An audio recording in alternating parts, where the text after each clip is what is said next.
The room was suffocating, packed with relatives I hadn't seen in years, all pretending to mourn. I stood in the corner, clutching a crumpled tissue, my eyes burning from tears and betrayal. My sister, Laura, strutted across the funeral parlor like she owned it, her heels clicking on the hardwood floor. She leaned over to Aunt Carol, whispering loud enough for me to hear. "The house is mine, you know. Dad always promised it to me." Her words hit like a slap.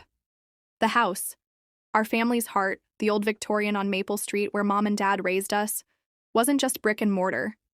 It was late-night talks with Dad over coffee, Mom's rose garden, the creaky porch swing where I'd read to them when they got too sick to leave their chairs. I'd been there, day in and day out, caring for them. Laura? She'd breeze in for holidays, all smiles and empty promises. And now, she was claiming everything. I wanted to scream, to tell everyone she was lying, but my throat tightened. The air felt heavy with whispers and sidelong glances. Laura's husband, Greg, smirked from across the room, his arms slung around her like they'd already won. I caught my cousin Jenny's eye. She gave me a pitying look before turning away. They all thought I was the fool, the quiet sister who'd get nothing. But then the lawyer, Mr. Thompson, walked in, holding a sealed envelope. His face was unreadable, his steps slow, deliberate. The room went quiet. My heart pounded. Something was coming. Something no one expected. Hey, before we dive deeper, I'd love to know where you're watching from. Drop a comment with your city or country. Let's see how far this story reaches. The buzz of the funeral parlor faded as I stood frozen, watching Mr. Thompson set the envelope on the table. Laura's eyes gleamed like she was already decorating my house in her head.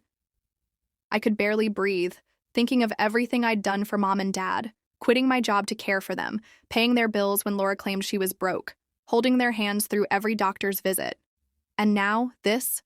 I wasn't going to let her steal it all, not without a fight. Growing up, our house on Maple Street was the center of everything. Dad would tinker in the garage, teaching me how to fix things, bikes, radios, even that old clock on the mantel. "Abigail," he'd say, "you've got a steady hand and a steady heart." Mom was softer, always humming while she baked or tended her roses. I'd sit with her for hours, learning every petal's name. Laura, though? She was always out. Parties, boyfriends, her big plans. She'd roll her eyes when Mom asked her to help in the garden. "I'm not getting dirt under my nails," she'd snap. Laura was the favorite, though, and everyone knew it. She was the loud one, the charming one, always stealing the spotlight at family dinners. I was the quiet sister, the one who stayed home, who didn't mind the dishes or the errands. Mom and Dad loved us both, but Laura had a way of making them laugh, making them proud with her stories of city life. I never resented her for it, not then. I figured there was enough love to go around. But when Mom got sick, things changed. I was the one who moved back home, leaving my apartment in Chicago to be closer. I cooked, cleaned, drove them to appointments. Laura would call once a month, maybe visit for Christmas, always with some excuse about her busy life in New York. "I'll come next month," she'd say, but next month never came. Dad's heart condition worsened, and I was there for every scare, every hospital stay. I'd hold his hand, read him his favorite detective novels, and he'd smile, whispering, "You're my rock, Abby." Laura showed up when it was convenient, when there were photos to take, or when neighbors were around to see her play the dutiful daughter. Once I overheard her on the phone, complaining about wasting time with Mom and Dad. I never told them. It would have broken their hearts. When Mom passed, Laura cried the loudest at the funeral, soaking up everyone's sympathy. I was too busy handling the arrangements to cry in front of anyone. Dad followed a year later, and by then I was exhausted, emotionally, physically, financially. I'd poured everything into caring for them. Laura? She sent flowers. The family noticed, though. Cousin Jenny once pulled me aside, saying, "Abigail, you're a saint. Laura doesn't deserve half of what you've done." Uncle Mike would grumble about Laura's absence, but no one ever confronted her. She was too good at playing the victim, spinning stories about how hard it was to be so far away. Then came the whispers about the will. Aunt Carol mentioned Dad had met with Mr. Thompson a few months before he died. Laura started dropping hints, saying Dad had promised her the house because she was the one with a family. She had a daughter, Sophie, who barely knew her grandparents. I didn't have kids, just a small apartment and a pile of medical bills I'd paid for mom and dad. But the house wasn't just about money. It was my home, my memories. I started hearing things from relatives. Laura says you don't need the house, Cousin Jenny told me one day. She says you're fine on your own. Fine? I'd given up everything. The resentment started to simmer, but I kept it inside. I didn't want to be the one starting fights. Then came the funeral, and everything boiled over. Laura wasn't just hinting anymore, she was declaring victory before the will was even read. I could feel the family splitting, some siding with her, others avoiding my eyes. I was alone in this, or so I thought. But that envelope in Mr. Thompson's hand, it was about to change everything. The funeral parlor smelled like lilies and stale coffee, the kind of scent that clings to your clothes. Rows of chairs were filled with relatives, neighbors, and a few of Dad's old coworkers, all murmuring their condolences. I stood near the casket, my hands clasped so tight my knuckles ached, trying to keep it together. Laura, though, was the center of attention, as always. She floated through the room, hugging people, dabbing her eyes with a tissue she barely used. "Thank you for coming," she'd say, her voice breaking just enough to sound sincere. I caught her glancing at me, her lips curling into a half-smile that didn't reach her eyes. She leaned over to Greg, her husband, and whispered something. He chuckled and my stomach twisted. Across the room, Aunt Carol raised an eyebrow at them, but said nothing. The air was thick with tension, like everyone was waiting for a storm to break. At the reception table, I overheard Uncle Mike muttering to Cousin Jenny, "Laura's acting like she's already got the keys to the house." Jenny nodded, stealing a glance at me. I pretended not to notice, busying myself with stacking paper cups. But then Laura's voice cut through the hum of the crowd. "Abigail, you don't mind if Sophie plays in the backyard when we move in, right?" The room went quiet for a split second. Heads turned. My face burned. She said it so casually, like it was already decided. I forced a smile, my voice low. "Let's wait for the will, Laura." She laughed, a sharp, fake sound. "Oh, Abby, always so serious. Dad and I talked about this ages ago." Her words were a knife, and she knew it. Greg smirked again, sipping his coffee like he was watching a show. Aunt Carol cleared her throat loudly, but Laura just kept going, turning to a neighbor. "The house needs a family, you know. Sophie will love it." I wanted to snap back, to tell everyone how she'd barely visited Dad, how I'd been the one changing his sheets, paying his bills, holding his hand when he forgot my name. But I bit my tongue. Not here, not now. Then Jenny pulled me aside, her voice low. "Don't let her push you around, Abigail. You deserve better than this." Her words were kind, but they didn't ease the knot in my chest. I nodded, unable to speak. The room felt smaller, the whispers louder. Laura was winning, and everyone could see it.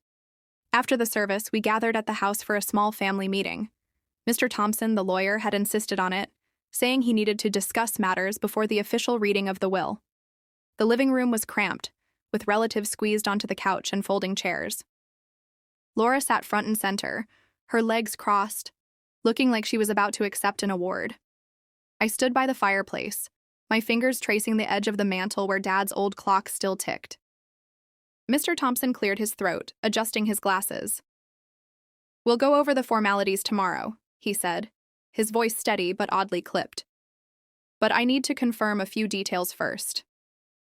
He glanced at a folder in his hands, then at me, his eyes lingering a moment too long. Something was off.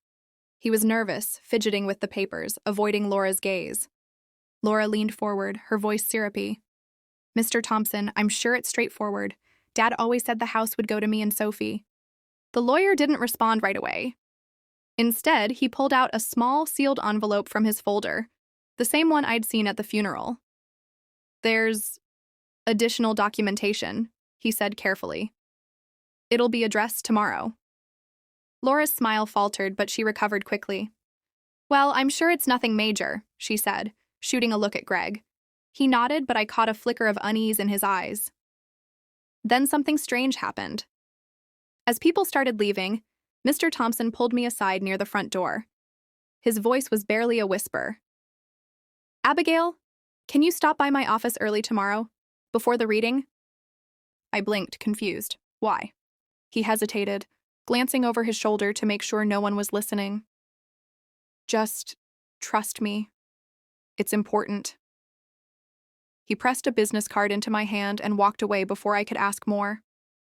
My heart raced. What was he hiding? I tucked the card into my pocket, my mind spinning. Back inside, I overheard Laura talking to Aunt Carol by the kitchen. "Abigail doesn't need the house," she said, her voice low but sharp. "She's got her little apartment. I'm the one with a kid to raise." Aunt Carol didn't respond, but her lips pressed into a thin line. As I passed by, she touched my arm gently. "Your dad was proud of you, Abigail. Don't forget that." Her words were soft, but there was something in her tone, a hint, like she knew more than she was saying. That night, I couldn't sleep. I lay in my old bedroom, staring at the ceiling, the weight of Laura's words pressing down on me. The house creaked around me, like it was trying to tell me something. I kept thinking about Mr. Thompson's strange behavior, the envelope, Aunt Carol's cryptic comment. There was a secret here, buried somewhere in Dad's final wishes. And tomorrow, I'd find out what it was. I barely slept that night, my mind racing with memories of the years I'd spent holding our family together. Lying in my childhood bedroom, surrounded by the faint scent of Mom's lavender candles, I couldn't stop thinking about how it all led to this. Laura claiming what was never hers. The ticking of Dad's old clock on the mantel downstairs pulled me back to the past, to moments that now felt like clues to the injustice unfolding. I remembered the summer after Mom's diagnosis. I was 32, working as a graphic designer in Chicago, building a life I loved. But when Mom called, her voice trembling, saying the cancer was back, I didn't hesitate. I packed up my apartment, left my job, and moved back to Maple Street. "Laura?" She sent a text. "Wish I could be there, but work's crazy." She was always too busy, chasing her big break in New York, leaving me to handle the hospital runs, the chemo schedules, the nights when Mom cried from the pain. One memory stung sharper than the rest. It was a rainy afternoon, maybe 2 years before Dad passed. He was in his recliner, weaker than usual, his hands shaky as he sipped his tea. I'd just paid another hospital bill with my savings, and he looked at me with those tired, grateful eyes. "Abigail," he said, "you're the glue, you know that? This family would have fallen apart without you." I brushed it off, embarrassed, but he grabbed my hand. "I mean it. You're my heart." Laura showed up that weekend, all perfume and promises. She brought Sophie, who was barely 4, and made a big show of playing the doting daughter. She took selfies with Dad, posted them online with captions about cherishing family. But when Sophie spilled juice on the couch, Laura snapped, "Can't you clean this up, Abby? I'm exhausted." I mopped it up without a word, like always. Dad watched, his jaw tight, but he didn't say anything. I think he was too tired to fight her. Another memory hit me. Christmas, 3 years ago. Laura had promised to visit but canceled last minute, claiming a snowstorm. I later saw her Instagram posts from a ski resort with Greg. Meanwhile, I was decorating the house alone, stringing lights for Mom, who was too weak to help, but smiled from her wheelchair. "You make this place a home, Abby," she whispered. Those words carried me through the long nights when I wondered if I was doing enough. But Laura always knew how to twist things. At family gatherings, she'd tell stories about how she called Dad every week or sent money when she could. I knew the truth. She hadn't sent a dime. I'd seen the bank statements, the mortgage payments I'd covered, the prescriptions I'd paid for. Still, relatives believed her. She was the charming one, the one who could spin a story. I was just Abigail, the quiet sister who didn't make a fuss. Now, lying in bed, those memories fueled a fire in me. Laura had coasted on lies, but I'd been there. Every day, every tear, every bill. If she thought she could waltz in and take the house, she was wrong. Mr. Thompson's whispered words at the funeral kept echoing in my head. "Trust me, it's important." I clung to that, hoping it meant something bigger was coming. The next morning, the lawyer's office felt like a courtroom. We were packed into a small conference room, the air thick with anticipation. Laura sat across from me, her manicured nails tapping the table, her eyes fixed on Mr. Thompson like he was about to hand her a crown. Greg sat beside her, scrolling on his phone, occasionally smirking. Aunt Carol and Uncle Mike were there, along with Cousin Jenny and a few other relatives, all shifting uncomfortably in their chairs. I sat alone, my hands folded, my heart hammering so loud I was sure everyone could hear it. Mr. Thompson opened his folder, his face calm but unreadable. "Thank you all for coming," he started, his voice steady. "We're here to read the last will and testament of Robert James Wilson." He began with the formalities, small bequests like Dad's old watch to Uncle Mike, a savings bond for Sophie. Laura nodded along, impatient, her eyes gleaming as he moved to the main event. "The family home on Maple Street," Mr. Thompson read, "along with all its contents and the remaining estate, is to be awarded to—" He paused, adjusting his glasses. The room went dead silent. Laura leaned forward, her lips parted, ready to claim her prize. "By Laura Marie Wilson." My heart stopped. The room spun. Laura let out a triumphant little gasp, her hand flying to her chest. Greg grinned, whispering, "Told you." Aunt Carol's face fell, and Jenny shot me a look of pure shock. I couldn't breathe. After everything, every sacrifice, every sleepless night, Laura was getting it all. The house, Mom's roses, Dad's clock, my home. Laura turned to me, her smile dripping with fake sympathy. "Oh, Abby, I'm sure we can work something out. Maybe you can visit." I couldn't speak. My hands trembled in my lap, and I stared at the table, willing myself not to cry. The room felt like it was closing in, the weight of every memory crushing me. Laura had won. Then Mr. Thompson cleared his throat. "However," he said, his voice cutting through the silence like a blade. He reached for the sealed envelope, the one I'd seen at the funeral. "There's an amendment to the will, added by Mr. Wilson 3 months ago." Laura's smile froze. My head snapped up. Every eye in the room locked on that envelope as Mr. Thompson broke the seal. The room was so quiet I could hear the faint hum of the air conditioner. Mr. Thompson held the opened envelope, his fingers steady as he pulled out a single sheet of paper. Laura's face was a mask of confidence, but her eyes darted nervously to Greg, who'd stopped scrolling on his phone.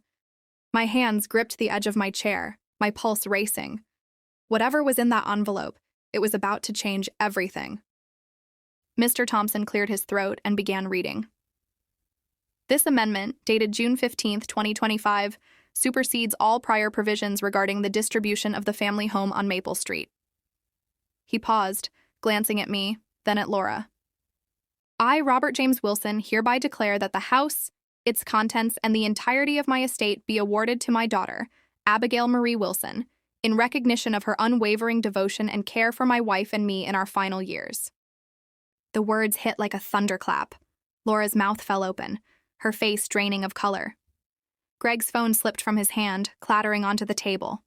Aunt Carol let out a soft gasp, and Cousin Jenny's eyes widened, a grin tugging at her lips. I sat frozen, my heart pounding so hard I thought it might burst. Me. The house was mine. Laura shot to her feet, her chair scraping against the floor. "This is a mistake," she shouted, her voice shrill. "Dad would never do this. He promised me the house." Mr. Thompson raised a hand, his voice calm but firm. "Mrs. Larson, this amendment was notarized and witnessed. Your father was of sound mind when he signed it. There's a letter here, too, if you'd like me to read it." "A letter?" Laura snapped, her hands shaking. "What letter?" Mr. Thompson unfolded another sheet, his eyes scanning the page. "It's addressed to both of you," he said, nodding at me and Laura. He began reading, his voice steady but heavy with emotion. "My dear girls, I know this might cause some pain, but I need to set things right. Laura, you're my daughter, and I love you. But you chose a different path. Abigail, you were there when your mother and I needed you most. You gave up your life to care for us, and no amount of money can repay that. The house is yours, Abby, because it's always been your home." Tears stung my eyes. I could hear Dad's voice in those words, his quiet strength. Laura's face crumpled, and she sank back into her chair, her hands covering her mouth. Greg muttered something under his breath, but she didn't respond. The room was a mix of stunned silence and stifled murmurs. Uncle Mike nodded slowly, like he'd known all along. Jenny reached over and squeezed my hand under the table. Laura's voice broke the silence, barely a whisper. This isn't fair. I have a daughter. I needed that house. Mr. Thompson folded the letter carefully. Your father's wishes are clear, Mrs. Larson. The decision is final. I looked at Laura, expecting more of a fight, but she just sat there, staring at the table, her eyes glassy. For the first time, she looked small, defeated. I didn't feel triumph, just a strange mix of relief and sadness. This wasn't how I wanted it to end. The days after the reading were a blur. Laura and Greg left town without a word, not even stopping by the house. Aunt Carol called to check on me, her voice warm but careful. Your dad made the right choice, Abigail, she said. Don't let anyone make you feel guilty. Uncle Mike dropped by with a bottle of wine, saying, You earned this, kid. Even Jenny texted, joking that she'd help me repaint the living room if I wanted a fresh start. The family was quieter now, the whispers fading. Some relatives, the ones who'd sided with Laura, sent awkward apologies. Others stayed silent, probably embarrassed they'd believed her lies. I didn't care. I wasn't here to gloat. I just wanted to walk through the house, touch the walls, sit on the porch swing, and feel Dad and Mom with me. One evening, I found an old photo album in the attic, tucked behind Mom's gardening books. It was filled with pictures of us, Laura and me as kids, Dad teaching me to ride a bike, Mom laughing in her rose garden. There was even a photo of Laura and me at Christmas, arms around each other, smiling like we'd never fight. I sat there for a long time, wondering where it all went wrong. Maybe Laura thought she needed the house to prove something. Maybe she was just lost. I didn't know, and maybe I never would. What I did know was that this house wasn't just a prize. It was a promise. A promise I'd made to Mom and Dad to keep our family's heart alive. I'd plant new roses in the spring, fix the creaky porch swing, keep Dad's clock ticking. This was my home, and I'd honor it with every choice I made. Looking back, I realized the real inheritance wasn't the house or the money. It was the love I'd given, the time I'd spent, the memories we'd built. Laura might never understand that, but I did, and that was enough. Hey, thanks for sticking with my story. What hit you the hardest? The betrayal, the reviravolta, or maybe something else? Drop a comment and let me know what you think. And if you want more stories like this, hit that subscribe button. We've got plenty more drama to share.